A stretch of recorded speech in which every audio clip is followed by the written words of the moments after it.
now, Oh, wait a minute. I lost you for a second. Hold on. Can you hear me? Yeah, I can hear you. Where'd the screen go?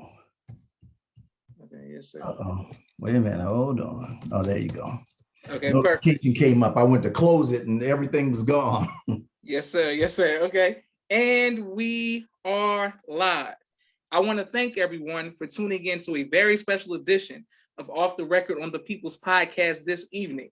We have an incredible guest with us, one who's going to give us some amazing information as well as inspiration, and that is none other than the legendary Captain Al Najim Muhammad, one who myself and my family are greatly just indebted to and just love. And the viewing audience of the People's Podcast has been waiting for this interview. First of all, assalamu alaikum, sir. Wa alaikum salam, sir. Yes, sir. This means so much to us. And for those who are watching, anytime I interview you and Uncle Chip and others who I call Uncle, I have to put my different hat on today. So I'm going to call him Captain Najim out of respect. But any other time, it's definitely Uncle Najim. And the first question I want to know, sir, is when did you first hear the teachings of the Most Honorable Elijah Muhammad? Boy, well, I was probably about 14 or 15. One of my close friends and dear brothers, his name is Mike Brian, in Cambridge. He had an album. Well, first of all, let me go back. Mike lived in New York for a while, used to DJ. So he brought that type of, activity to the Eastern Shore of Maryland. We lived in Cambridge, Maryland, which of course, most people have never heard of. But he brought that kind of, activity, and we were DJing, and, it was like a group of us. And, I used to always go through his album crates, and just look at what albums he had. And I was just always in awe of how many albums he had and just the diversity. And then I pulled one out. It was the minister speaking at a Jack the Rapper conference. That was on one side. On the other side was the song White Man's Heaven is a Black Man's Hell. Yes, sir. Yes, sir. I listened to that thing, I know, no less than 10 times. Yes, sir. And I fell in love with this man. And every time I heard his name, every time I saw a picture of the minister, every time I could just hear his voice in a crowd, and I would just know it was him. Or if it was just loud music playing and I heard his voice, it was like somebody was calling me. So, that was the first time I heard the minister. And then after that, being in a place like Cambridge, we had no real connection to the nation. There was no way of touching the nation. Yes, sir. Other than, Brother Mike having the album. So I would hear on the news every now and then, that was the time of Jesse Jackson running for president. I would hear on the news that the minister would be speaking. And one of the ones that I remember was Madison Square Garden. But by this time, it was a couple years later, and probably more than a couple, but I was living in closer to DC out in Maryland, and they broadcast the speech on the radio. And you would think this was 1920. I'm sitting by the radio just listening to speak, just blowing my mind, with every word, every intonation, just grasping my imagination. And then after that, at that time I owned a business, I owned a delivery business, and I worked like 16, 18 hours a day, if not more on some days. And my brother, Troy, started going to the mosque. He actually ran into, I think, Brother Jamil or Brother Hop, one of the two on Howard's campus, and they invited him to the Howard Inn. So I know for about 3 or 4 months, he begged me to come because, Troy and I are like, inseparable. Yes, sir. And everything he does, I do. And, it's just, we just have that type of relationship. I always looked up to him, and he's just been a great big brother. So he, asked me several times to come. And at the time, Nader lived with us, Brother Nader.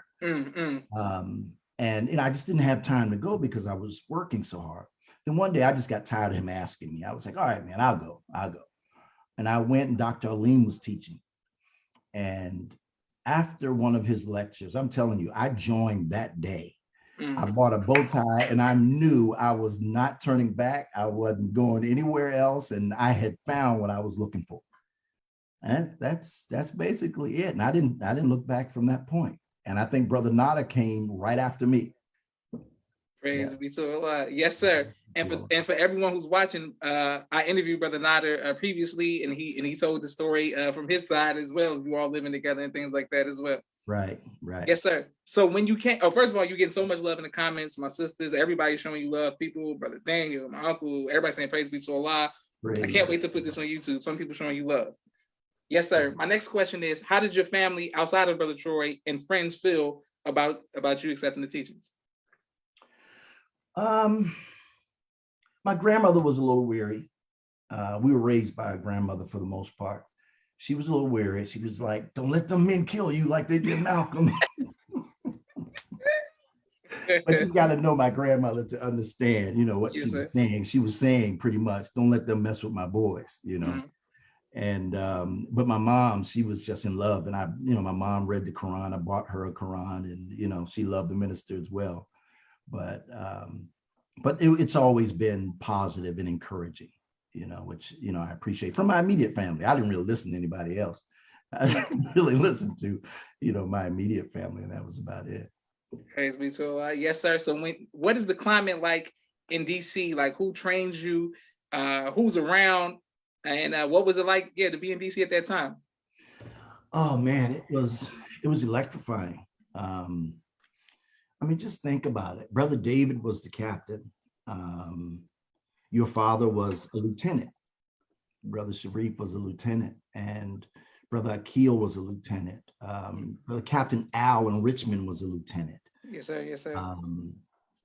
And I'm sure I'm missing some. And Brother Daryl, in Atlanta was a lieutenant. And I was in Brother Daryl's squad as a part of the Revolutionary Squad. That was the name of our squad. Okay. And because that's where all the young brothers went in his squad, most of them. But everybody was doing something. Everybody was competing on a righteous level to, whether it was the final calls, whether it was sales of, the dinner program, no matter what it was, fundraising, there was righteous competition, and it was beautiful. It was a family. Like I said, after hearing Dr. Aleem that once, I just never went back, and the brotherhood embraced me. And I joined really quickly, recited, and, went through orientation. And it's probably one of the best things I've ever done in my life, was to be a part of this enormous undertaking of the resurrection of the Black man. But I came in under, of course, Brother Daryl, but I was very close to Brother Akil and Brother Sharif. And Brother Akil taught me how to drill. Okay, yes, sir. Yes, sir.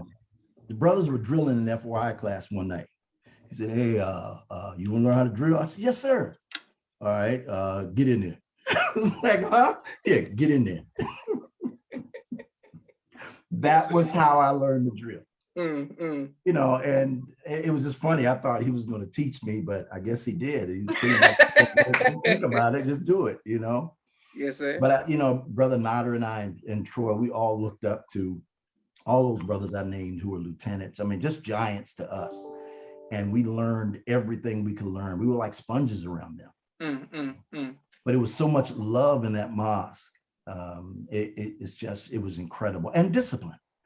You can't have one without the other. But yeah, they were disciplined. I was checked a few times, to put it very mildly, but everybody was. It was a place where men were sharpening men, and we were being made to be that steel, and I thank Allah for it. I wouldn't be the man I am today without it. There's no doubt about it. No doubt. Beautiful. About it.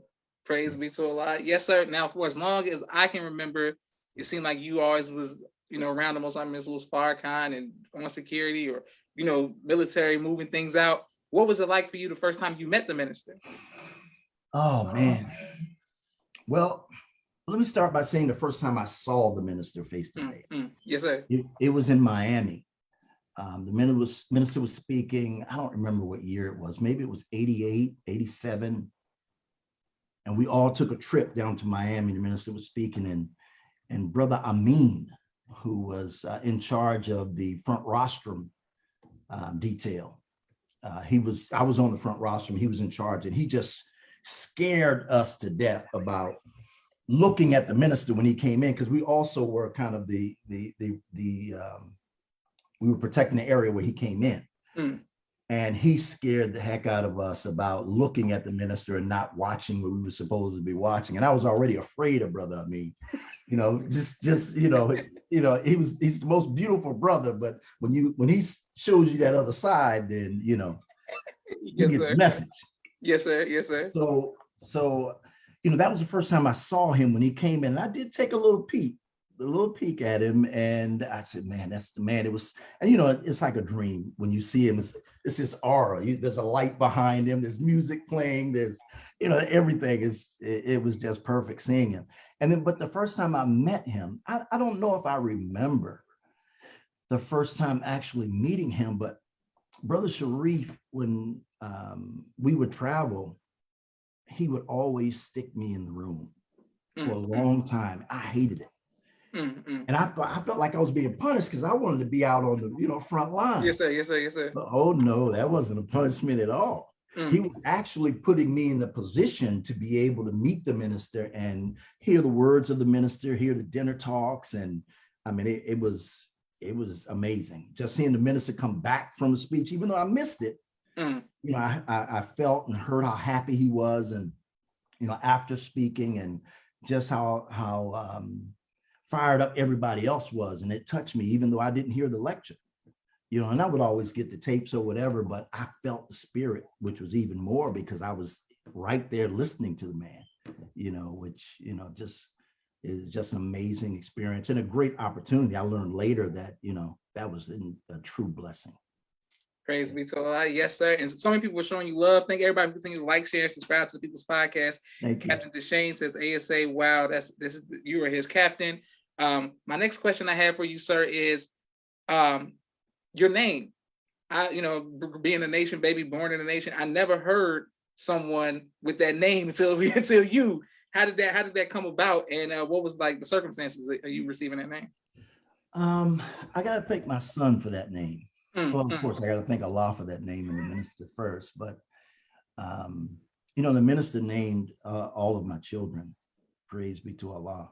And when Naj was born, little Naj, he's not little anymore, he's bigger than I am. Yes. When he was born, again, I asked the minister to name him. And he said, sure. And he, it was a couple, I don't remember the exact number of days, but it wasn't very long. He came back with the name Al Najim.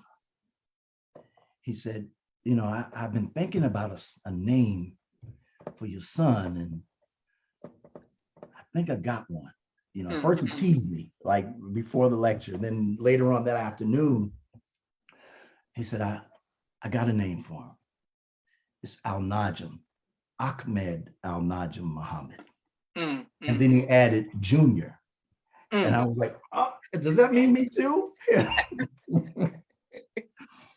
And so yeah, that's how I got the name. He named both of us at the same time, and Najima as well. Praise be to Allah. Yes, sir. Okay, well, me and my sisters, we often joke about that. How was it if you ever asked the minister for a name and he come for your children and he came back with a name that was like something you may not have liked? How would you have handled that? Like, people who just ask the minister to give him a name and he gives them like an attribute or something that you didn't think about. Brother, I'm a soldier. Yes, sir, and look, yes. And I love that man. I don't care if he said Brother Peanut. I would have said, yes, sir. I would have said, yeah, we love Brother Peanut. And we're happy with that name, Praise be to Allah, sister. Whatever he says, brother, that's law right there. Yes, sir. So many people showing you love in the comments. Okay, let's go to the Dopebusters. It's a time period that people often are, talking about it. What was it like for you being a part of the Dopebusters? Oh man, it was just another chapter of that brotherhood that I talked about earlier that we were building in the mosque. Because remember, that was the Dopebusters was really an extension of the brotherhood, of the FOI, of the work that we were doing at that time. So just changing, it just took FOI class from the office to the street, from the lab to the real world, you know, and we had to practice Islam now, more than just in the mosque. Because now your actions, your words were really, you know, they're very important to begin with, but you're in an environment now where the slightest slip could cost you your life, you know, and or not paying attention, not following orders, you know, or just slipping, you know, being loose.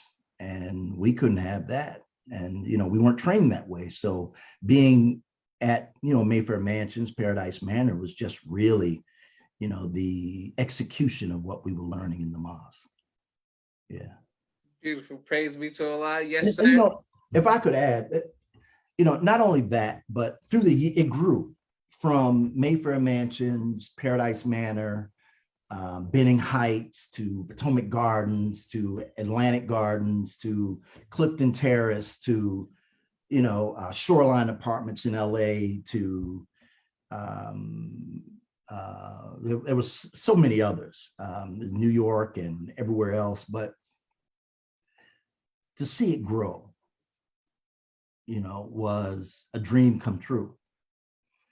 And to see it grow was really the realization of what the minister was teaching us.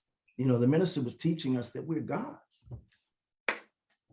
And whatever it is that we wanted to do, whatever we thought of, we could bring into fruition and make it real. But the thought is where it begins. Yes, sir. Yes, sir. And we went from, you know, selling papers at Mayfair Manor, Mayfair Mansions, and not receiving a dime to growing this company that would secure the worst apartment complexes in the country, to several movie sets, award shows, Fortune 500 companies like FedEx, you know, and where we were grossing close to 20 million a year. We went from nothing to that in less than 2 or 3 years without any advertisement. It was just word of mouth and the spirit of Allah. That was it. You know, and the brothers, you know, and sisters that supported us and helped us through the whole process, just out pushing and spreading the word about the great things that we were doing, thanks to Allah. Yeah. Beautiful. Praise be to Allah. And you are getting so much love in the comments. Everybody, I'm coming to everybody's comments, and some people have questions. Brother Captain, I have a quick 60-second commercial break for all of the sponsors of the People's Podcast. I want to thank everyone who continues to like, share, and subscribe. I know once this goes on YouTube, so many people are going to put their questions in the comments, and we thank you. And I'll make sure that Brother Captain receives all of them. If you'd like to be a sponsor or donor of the People's Podcast, please Cash App $ the People's Podcast. My brother Rashad, Street Premier Media Production. He has a 4K camera and a drone. He does television and film editing. My sister Miriam, ABC I Love Me, children's book and coloring book, both of which are available on Amazon. My sister Naima, Stay On Point Dance Academy. She teaches ballet virtually to young girls all across the country and right here in the studio in Atlanta, Georgia. We love our tiny dancers. Also, Raw Communications. If you're working on a book and you need copy editing, project management, content development, or media relations, please reach out to Raw Communications. Student Minister Robert L. Muhammad out of Austin, Texas, squashing the beef throughout the Southwest region. He does a phenomenal job. His wife, Sister Fudia Muhammad, Children of the Most High, giving birth to a God in the science of child rearing. Please go out and get that book.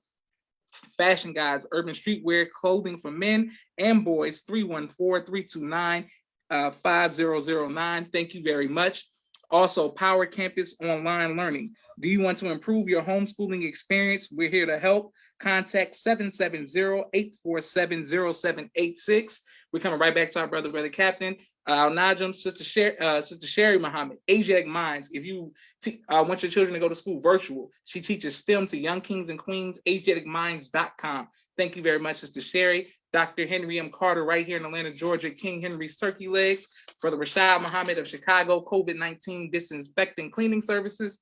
My father's book, A Soldier in the Movement of Christ, AbdulSharif.com. And last but not least, my two books, Cleopatra, which is a children's book, and No Father, No Excuse, both of which are available on Amazon. Right back to our brother. Thank you very much for everyone who's showing love in the comments and continue to show love on YouTube. Okay, yes, sir. Speaking of how you all grew NOI Security and it was very successful, you were around a lot of celebrities. What is your favorite celebrity interaction? Oh boy, I can't think of any. I mean, of the countless number that I've been around, none tops being around the minister. Bro. Yes, sir. I mean, that's my ultimate celebrity. Yes, brother. sir. I remember there was one time when we were doing the security for Do the Right Thing. The Sharif had put Nader and I in charge of the security for Do the Right Thing. We were staying with Brother Abdullah and Sister Karima in New York, in Harlem. And we'd have to drive into Brooklyn every day to secure the set. And, you know, we worked long hours. But a lot during that time, the minister would come to New York a lot and he would stay with them.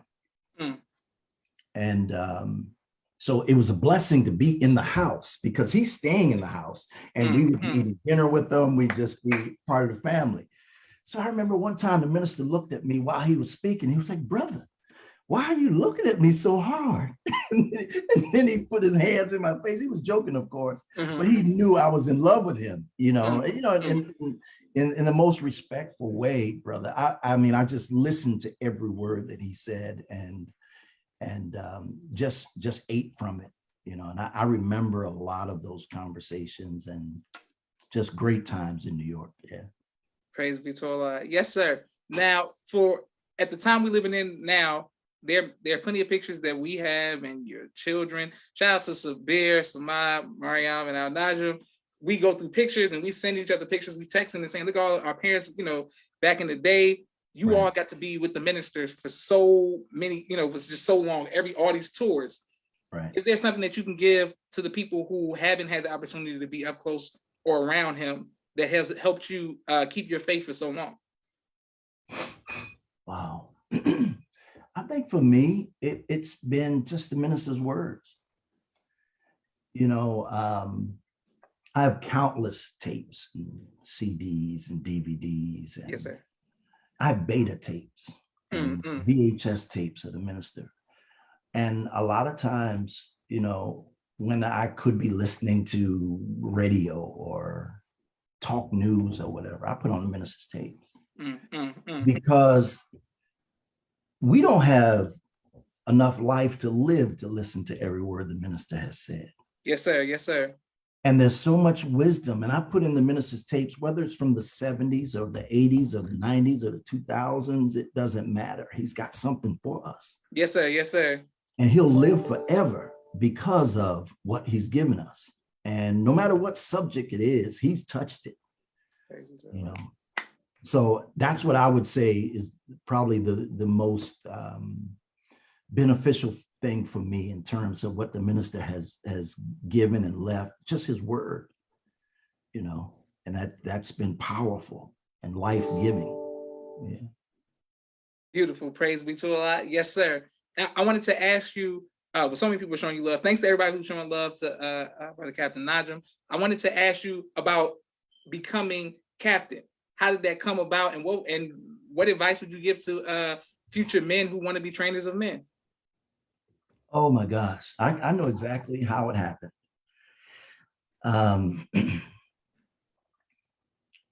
Again, I was staying in the room while the minister was out, and I believe we were in Los Angeles. And for maybe the 3 or 4 times I'd seen the minister or went out on the road to meet your father and Brother Akil and the rest of the F team to secure the minister, Brother Sharif would ask me, I was Brother Dion at the time, Brother Dion, why don't you, have you thought about being the captain? And we really need a captain for the Mid-Atlantic region. And every time I said no, I said no. The minister used to jokingly call me Jonah. But I said no, because I'm really mild mannered and I like to stay in the background but one time he caught me. Your father asked me, he asked me one time in LA while I think the minister was either eating or something, and we were in the other room. He said, come on, D, we need a captain. I said, you know what? I'm really thinking about it. That's all I said. I didn't say I would do it. I didn't say it's a great idea. Brother Sharif jumps up and he says, Brother Dion said he'll be the captain of Mid-Atlantic region. I was like, oh, I did? Is that what I said? I don't remember saying that, but after he said that, I can't go back on it. So, it's a funny thing, but yeah, that's how I became the captain. I had only been a final call captain. I had never been a lieutenant, never been a captain. I ran NOI Security. Yes, sir. Which, it's probably a bigger task. But I had never been a captain before, and I went from, I guess, 0 to 100 real quick. Yes, sir. Yes, sir. Okay, great. Now, okay. There are plenty of tapes in the 90s. Of course, I'm looking at them to get pictures to put on the YouTube thumbnail of you and the minister, the Georgia Dome. Just so many places of you holding posts with him. Has there ever been a time when you were faced with fear? And if so, how did you overcome that fear? With the minister? Or just in life, period, but just like, in your time. I think sometimes in those moments with NOI Security, there were fearful moments. There were times where we were under attack, from drug dealers or people with weapons, but it's an empowering and a demonstration of faith when you can call on what you've been trained for. You can call on the faith that you've been given, from, reading the Quran and prayer and listening to the minister and listening to Brother Sharif and every experience just strengthened you. And there were times where it was fearful. People would pull guns out on us and the guns wouldn't work, and the fear would leave our body and jump right into them, and I've just been blessed, brother, to really be around some giants, from the Supreme Captain, Brother Mustafa, to, your father, to Brother Shaheed, Yes, sir. Yes, sir. And I got stories about him, but your Brother Akil and Brother Curtis. And I mean, we looked up to all these brothers, and I felt like if I let fear overcome, I would let them down, and I just looked up to them so much. And, and to me, I would think like, what would they do? And to me, they were the ultimate soldiers, so I had some pretty big footsteps to walk in. But I'd rather have it that way than the other way around. Praise be to Allah. Yes, sir. Yes, sir. Well, speaking of Captain Shaheed, he's somebody else who I've had the honor of doing his only interview on the People's Podcast, and so everybody please go back and watch that as well. What's your favorite memory with him? Oh man, I probably can't speak about him publicly.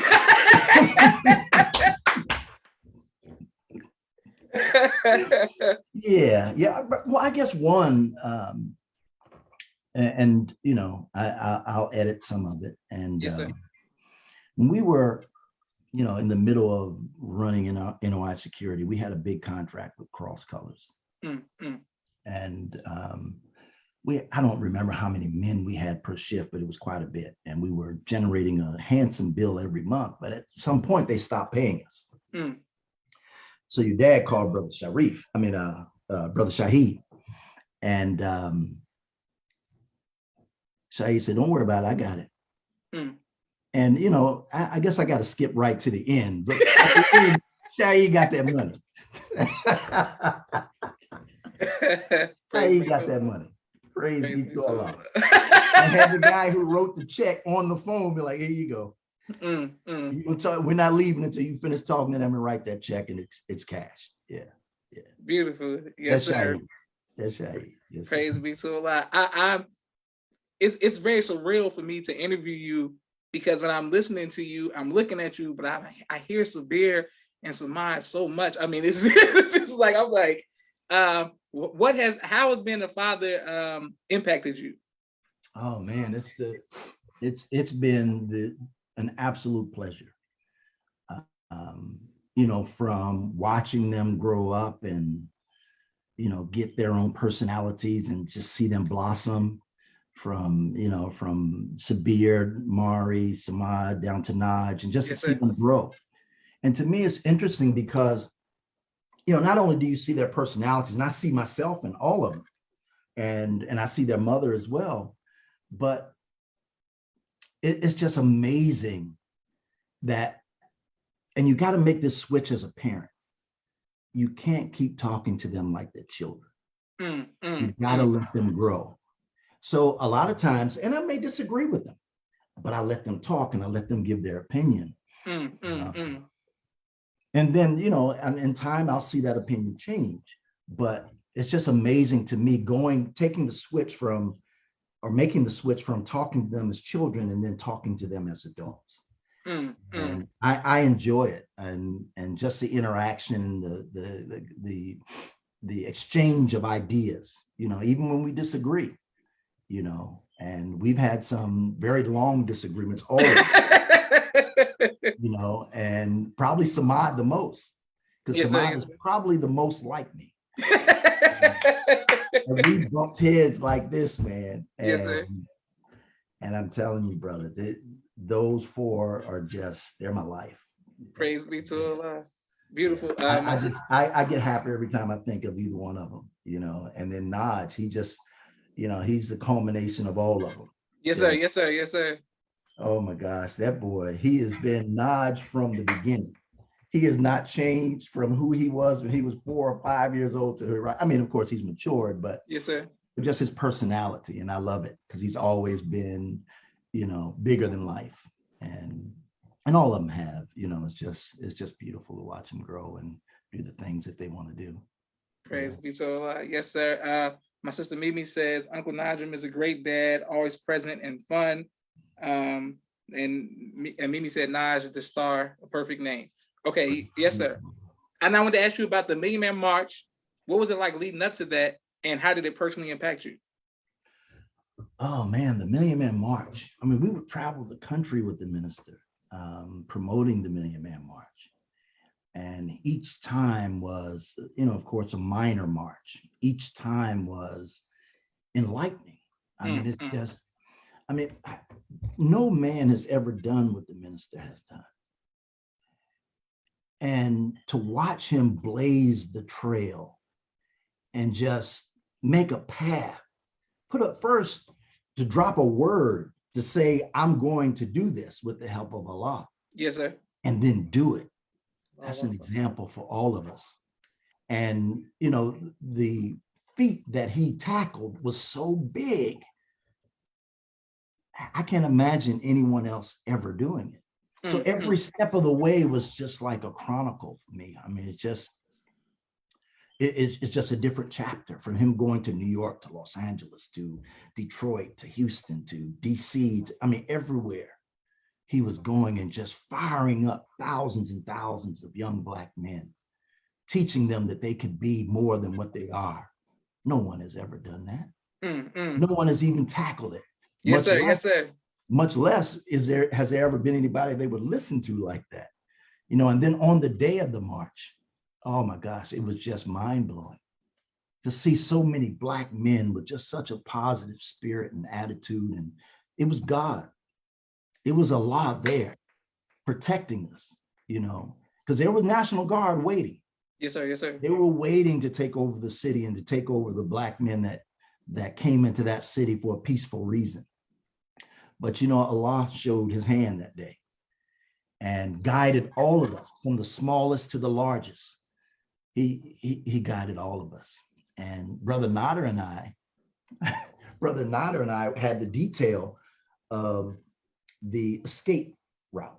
So if something were to happen, we had the minister's detail off to the side, ready to roll. Well, thank Allah, nothing happened. But what did happen was so much money was raised during the march, and there was nowhere for people to put the money that they had. So they gave it to us. We opened the trunks of the vehicles, and we were putting stuffing dollar bills and charity in the trunks of the entourage and just closing the door to take them to the Secretary Department. And it was just that much love. And then after it was over, there wasn't a piece of paper on the ground. There wasn't bad spirit. It wasn't anybody being negative. I mean, it was just a day of God. And there's no other way to put it. It touched my life. I'll never forget it. And in fact, when the march was over, I ran to every newsstand I could find to get a newspaper that talked about the march for the next 2 or 3 days.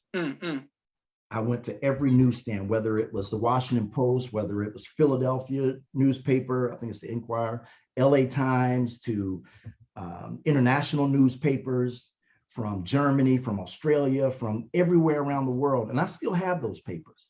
And because I wanted to capture that day more than just with my memory and the lecture. I wanted to see how the world saw it. And you know, and I went, I'm telling you, for 2 or 3 days, I went out and just grabbed those newspapers. And I have them right here in my office. And at some point, I'm going to do something with them. But I just wanted to capture that moment. That's how it affected me. I knew that was a day that would go down in history. I just think that we don't talk about it enough, you know, but we will. Praise be to Allah. Yes, sir. Now, speaking of that, when I've asked so many brothers who that question about the Women March, some of them have talked about how they had to tell their family they don't know if they were coming back, you know, things like that. And it made me look at my dad and you. I'm like, y'all ain't think about me, Sabir and Mario.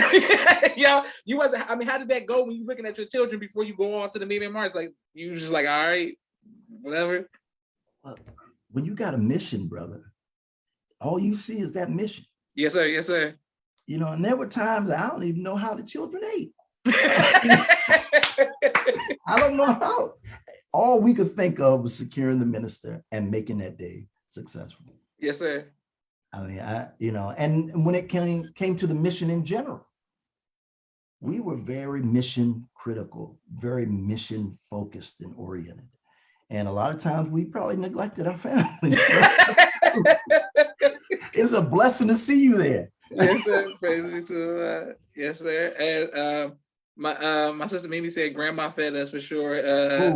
Yes. Yes, sir. Yes. Brother Kelvin says he remembers being in the room with you and Captain Tim, and he would never forget the day of the Women March.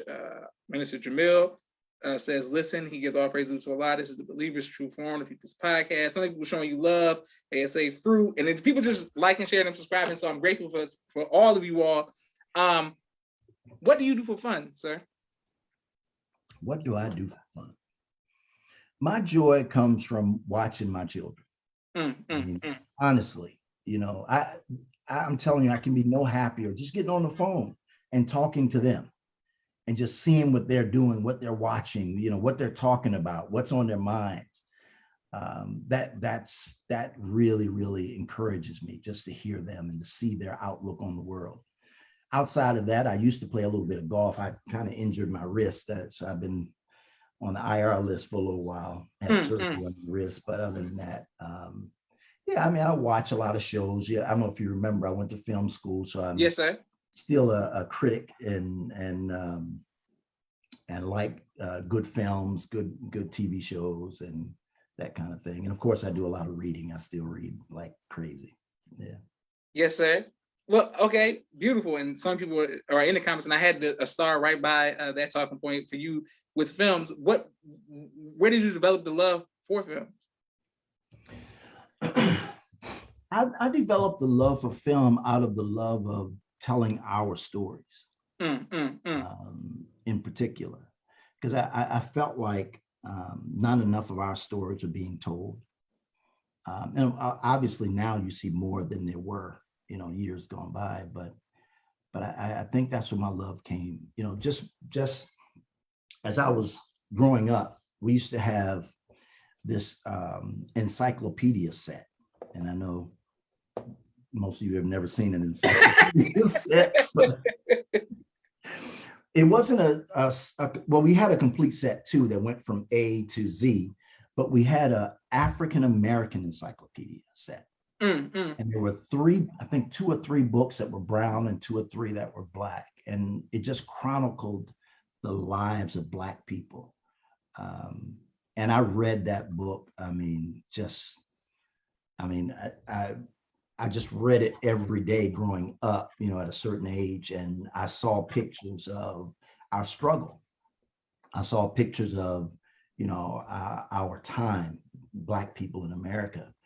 And to me, they were like pictures, just putting together pictures of a movie.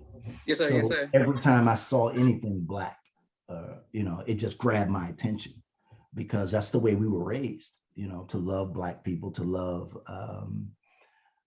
our struggle and anything Black. That's the way Troy and I were raised. We grew up in, like I said, Cambridge, Maryland. Cambridge was very active in the civil rights movement in the 60s. It's where H. Rap Brown was locked up. It's the birthplace of Harriet Tubman. Frederick Douglass is 30 minutes up the street, or up the road rather.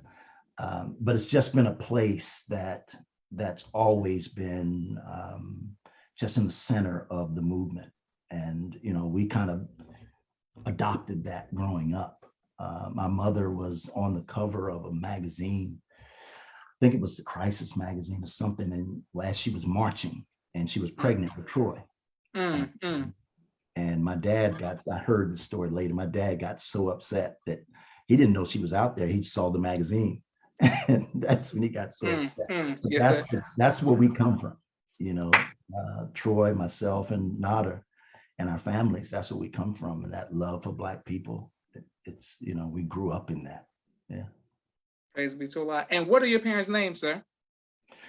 My mother, she passed away in 98. Her name was Mildred. And my dad, he's still here. His name is Leroy Emery.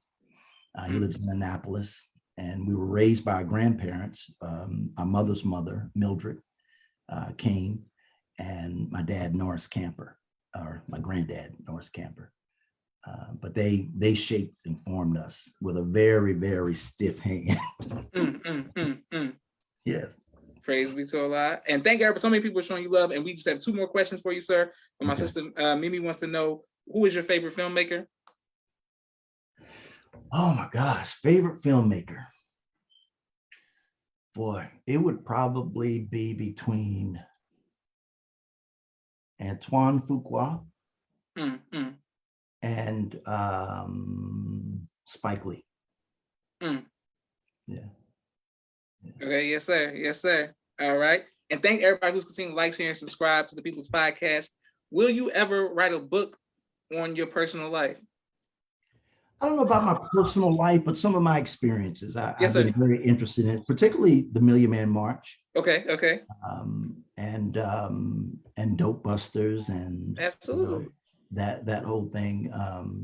But I think we do need to share that story. That's our history, and no one else is going to share it but us. So we have to find a way. Even if we get 30, 50 books written about it, I don't think it would exhaust the subjects at all. But we have to tell that story to our children and their children, because those steps that we made by the help of Allah, brother, were monumental. Yeah. And without even knowing it, we were just hearing and obeying. And, Nader and I, we used to be working, and we would hear on the radio that the Jews were going to protest the minister's speech up in Ohio. Now, mind you, we lived in Maryland, or upstate New York. We would finish work that day, get in his car. He had an old Cutlass Supreme. Get in his car and drive all the way up to New York, upstate, just to secure the minister, because we were there saying, we wish somebody would touch the minister while we're here. And that's just the spirit we had. you know, and you know, I wouldn't be who I am without the minister, without, you know, the brothers and sisters that shaped and formed me in the nation. That, I mean, I thank Allah for every person, you know, because I mean, I'm happy with who I am and the type of man that I turned out to be. I know my parents would be proud, and my father is proud. But you know, when we came in the nation didn't have a lot of work to do with us because we were pretty much beaten into submission. Yes, sir. Yes, sir. But it had some work to do, and you know, we gladly grabbed it, and we hold on to it into this day. And even the good and the bad, they were all for the purpose of making us who we are. And I thank Allah for every experience. And I thank Allah for you, brother, because, you know, you've been asking me to do this for a long time.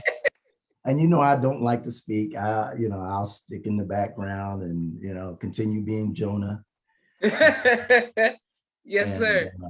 Let everybody else do their thing. But, you know, I thank you for being persistent and for having this podcast, because it's very vital that we capture the voices and the hearts of our people so that we can show them and really be an example for the world, not just our people, not just in the nation, but outside as well.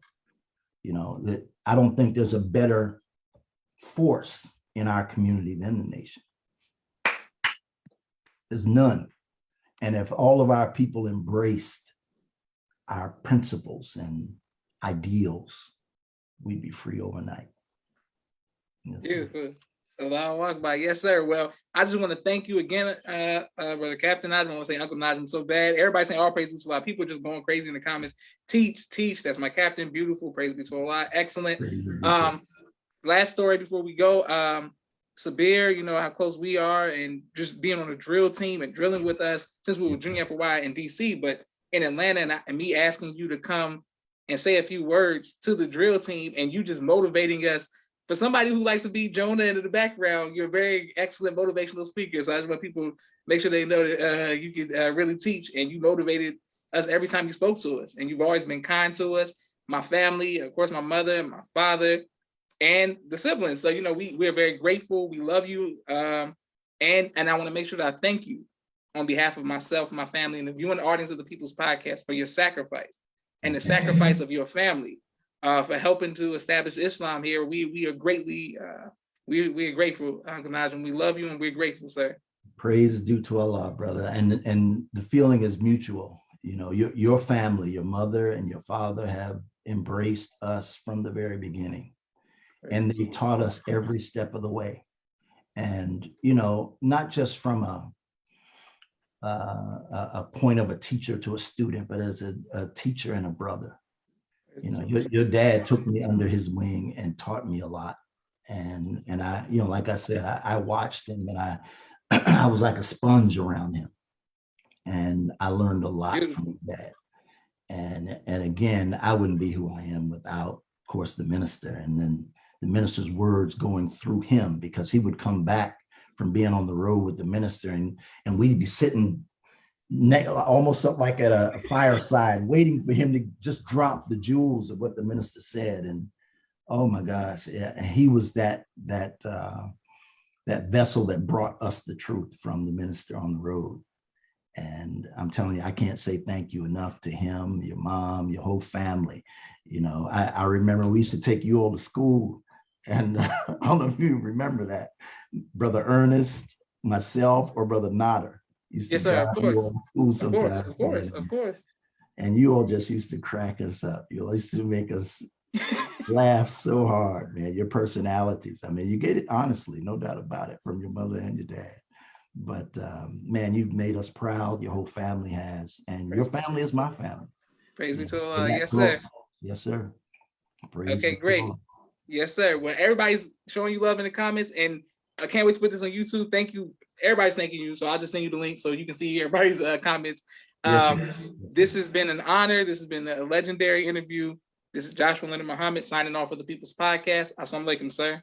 Wa alaikum salam. Much love, brother. Yes, sir. Thank you very much. Yes, sir.